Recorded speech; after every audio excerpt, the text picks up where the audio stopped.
Muchas veces dentro del ejercicio de liderazgo, se considera que puede ser un ejercicio temporal. Aun cuando pareciera ser una objeción semántica lo que estamos diciendo, consideramos que el modismo se refiere a la permanencia inherente de la personalidad del líder, que puede considerarse de forma temporal. En otras palabras, lo que se dice es que no somos líderes sino individuos que asumen ciertas acciones para movilizar a grupos o sociedades para transitar hacia caminos diferentes. Según el modelo que manejan algunos de los autores, ninguna persona se puede considerar un líder, sino que las personas en determinados momentos pueden ejercer el liderazgo. El ejercicio del liderazgo tiene que ver con oportunidades, con acciones que la gente toma en un momento dado para realizar algo muy particular. No está determinado por los cargos o roles que tienen. El ejercicio de liderazgo está abierto a quien quiere ejercerlo en realidad. Cuando preguntamos quién es el líder, el modelo mental por el cual las personas se rigen nos hace siempre mirar hacia arriba dentro de la escala jerárquica, buscar quién ocupa la posición de mayor jerarquía. En algunos talleres de liderazgo que se han hecho en algunas partes, en algunas corporaciones, estos se encuentran dirigidos directamente a supervisores o a gerentes medios y altos. En ocasiones, muchas veces las personas que ocupan niveles inferiores en la organización, aun cuando el taller pueda tener una estructura similar, recibe un nombre diferente. Recibe el nombre de autoestima, mejoramiento de personal, pero no lo emplean como liderazgo. Se puede considerar como que es un mito de que el liderazgo se encuentra vinculado directamente con la jerarquía, con una posición. Consideramos que este concepto en realidad le ha hecho mucho daño a nuestra cultura porque ha dado origen al caudillismo y a un estado paternalista que ha originado realmente que la gente esté esperando que le digan qué hacer, qué pensar, que los de arriba son los líderes, por lo tanto tengo que esperar a llegar arriba para ser líder. Todos tenemos en realidad el potencial para ejercer el liderazgo, independientemente del nivel o posición que desempeñemos dentro de la Dirección General de Carreteras en la Secretaría de Comunicaciones y Transportes. El ejercicio de liderazgo también es un proceso que debe de originarse en todas las decisiones del individuo, que ha sido autorizado por un grupo específico y si lo logra tendrá que regresar a hacer el ejercicio de autoridad. En otras palabras, lo que queremos decir es que una vez que se ejerce el liderazgo exitosamente, con se convence a otras personas mediante la autoridad informal de que se involucren en este proceso y logren todos estos cambios deseados.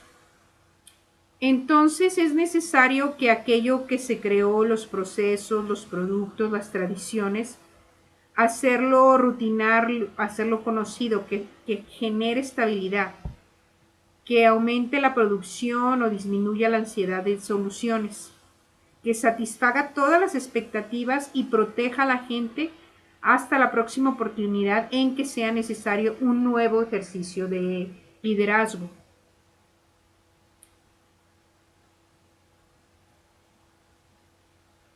En algunas situaciones rutinarias no es necesario ejercer el liderazgo, sino es muy necesario ejercer la autoridad.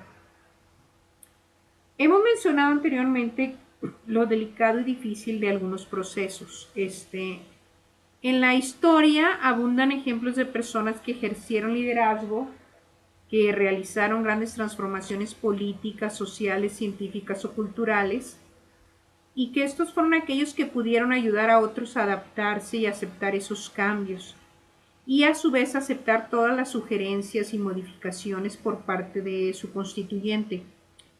Se trata de aquellos que pudieron volver a ejercer la autoridad, complementando así exitosamente el proceso del ejercicio de liderazgo. Pero no obstante, algunos creyeron que sus ideas eran las únicas valederas y trataron de aferrarse a ellas, imponiéndolas por sobre las ideas de otras personas, usando para ese fin todos los recursos y la investidura del poder, cometiendo desde luego abuso de autoridad y perdiendo la autoridad informal y la legitimación de la creencia compartida por el propio grupo. Aquí no supieron incluir otras voces, estuvieron convencidos de que sus ideas eran la única verdad. Uno de los ejemplos de estos personajes históricos que son muy diferentes puede ser, el primer caso fue el de Mahatma Gandhi, que nació en Port Bandar en 1869 y siempre fue educado con firmes concepciones de no violencia y vegetarianismo, de la religión jainaísta de su madre. Gandhi estudió leyes en Londres, practicó el derecho en Bombay y en 1893 se trasladó trabajando para una firma hindú a Sudáfrica. Ahí en Sudáfrica él descubrió horrorizado toda la segregación y vejaciones que sufría la colonia hindú en ese país y empezó a participar activamente en protestas y desarrolló sus teorías de no violencia y resistencia pacífica. En 1915 él regresó a la India y se convirtió en un dirigente importante del Congreso Nacional Hindú. Aquí propició una política de no cooperación hacia los ingleses y de desobediencia civil, organizando marchas, protestas y boicoteando las actividades de todos los colonos británicos. Él fue detenido y encarcelado repetidas veces por los ingleses. Gandhi se convirtió en una figura de enorme ascendencia popular y un factor clave en la independencia de su país. Pero él lo hizo sin desempeñar ninguna función oficial. Él rechazó todos los títulos y honores. Él solo fue con su forma de predicar y con su ejemplo de su vida que logró negociar la independencia en 1947, así como también concientizó a todos sus compatriotas sobre las discriminaciones hacia la casta de los intocables, generando un movimiento popular para lograr la eliminación y reconocimiento de todas las minorías religiosas. Él fue, Mahatma Gandhi, un ejemplo de fuerza de autoridad informal, de la importancia de la capacidad de convocatoria, de convencimiento e influencia positiva en ejercicio exitoso del liderazgo. Un caso totalmente distinto, y es otro ejemplo, sería el de José Antonio Páez. Fue el caudillo venezolano nacido en 1790. Páez jugó un papel muy importante al lado de Simón Bolívar en la guerra de independencia contra España. Él fue un hombre muy sencillo y carismático y condujo a todos los llaneros a múltiples batallas hasta lograr finalmente sacar a los españoles del país. Al concluir la guerra, él fue una figura de gran importancia y popularidad y se convirtió en primer presidente de la República. Sin embargo, él, cegado por sus propios intereses personales, dirigió un movimiento que puso término y hizo pedazos a la Gran Colombia, que fue el sueño que tenía Simón Bolívar de una gran nación latinoamericana. Él se convirtió en un presidente autoritario y conservador, ejerció 2 veces la presidencia y se alzó en armas contra su sucesor. Salió al exilio en 1861 como dictador supremo, para después, 2 años más tarde, salir definitivamente. Él murió en el exilio en la ciudad de Nueva York. Aquí José Antonio Páez tipifica la figura del hombre que logra por su carisma y acciones, primero la legitimación de la autoridad informal, ejerce liderazgo y luego se convierte en autoridad formal. Pero después de ahí comenzó un proceso de autoritarismo y abuso de poder, donde ya pierde la autoridad informal y solo mediante la fuerza logra mantenerse en la presidencia. Al final él fracasa y muere repudiado por su país. Todo lo que había logrado se acabó. Muchas veces, o si bien el ejercicio de liderazgo está abierto a quien decide ejercerlo, parece que algunas personas toman esta decisión con más frecuencia o con mayor facilidad que otras personas. Estas personas rechazan todos los convencionalismos del momento y revolucionan la forma de pensar. Algunas personas reconocen rápidamente lo brillante de una idea y la defienden contra viento y marea, sin importarles lo radical del planteamiento o la intensidad de la oposición que puedan encontrar. La capacidad de innovar a veces radicalmente está supeditada a una disposición a actuar, a asumir riesgos y desarrollar nuevas teorías que expliquen lo que otros entienden como sobreentendido o rechazado. Este aspecto es crucial dentro del proceso creativo y exige una apertura a nuevas experiencias. Los individuos que demuestran este tipo de apertura son descritos como imaginativos, flexibles, creativos, independientes y liberales.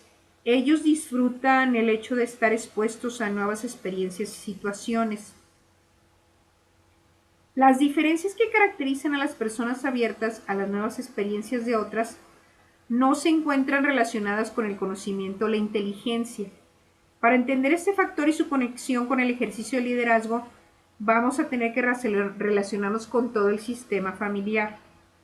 Digamos, por ejemplo, los hermanos que crecen juntos, compartiendo el hogar, la formación y el contexto, pueden ser tan diferentes en su personalidad como personas seleccionadas aleatoriamente dentro de la población en general. Y así es, los hermanos se pueden diferenciar en dos aspectos principales. Uno es que comparten en promedio solo la mitad de los genes. La segunda es que la mayor parte de las influencias del medio ambiente que afectan a los hermanos no son compartidas. Este último planeamiento es válido no solo porque las experiencias de los niños pueden tener fuera de la familia, recuerden, sino también por aquellas que pueden tener dentro de ella. En la familia no provee a los hermanos de una experiencia monolítica que de manera automática los sumerja en un medio ambiente único. Hay una serie de factores extremadamente importantes como la edad, el sexo, el tamaño de la familia, así como el poder, el estatus y privilegios dentro de una familia que no son iguales para todos los hermanos. Las familias, recuerden, contienen diferentes nichos de conocimiento, de pericia, cariño, y que son ocupados por distintos individuos. Cada uno representa un punto de vista diferente. Recuerden que desde esta perspectiva distinta los miembros de la familia experimentarán los mismos eventos, pero todos los van a recibir de manera diferente. Aun y cuando la familia comparte intereses y valores, los hermanos no van a ver iguales estos intereses y valores, y esa diferencia de percepción se deberá al nicho distinto que cada uno de ellos ocupa en la familia. Recuerden, por ejemplo, los primogénitos siempre se alían con los intereses de sus padres, siempre se identifican más con ellos y con las figuras de poder y autoridad.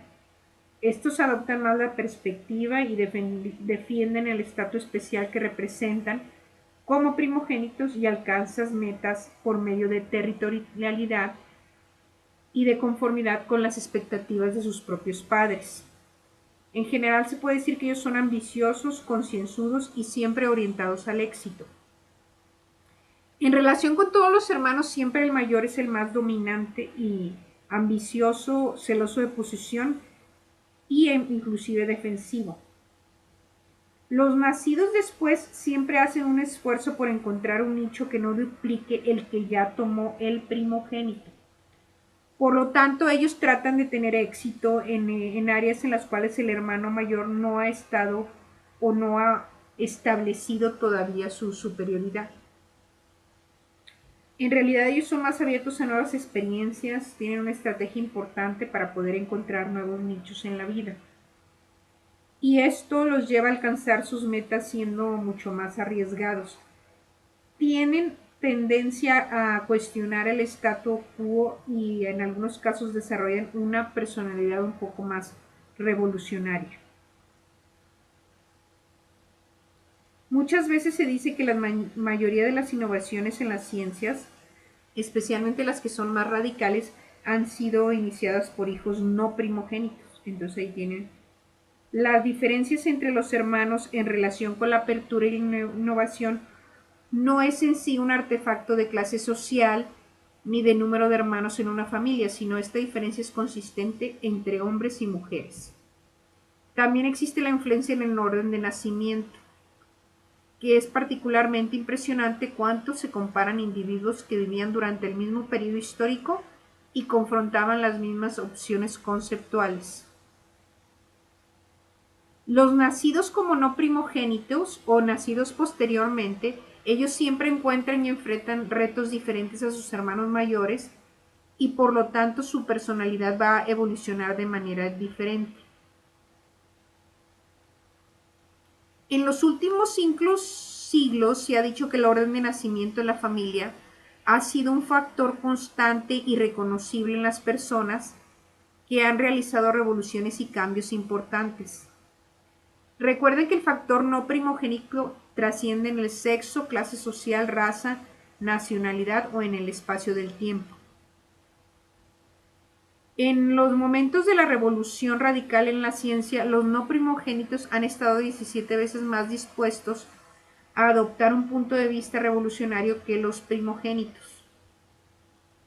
Los científicos no primogénitos han estado dispuestos a defender inclusive sus ideas heterodoxas 30 años antes que los primogénitos, quienes a veces se oponían a nuevas ideas. Esto es muy, muy interesante. Los primogénitos siempre tienden a emular más a sus padres que los anidos después.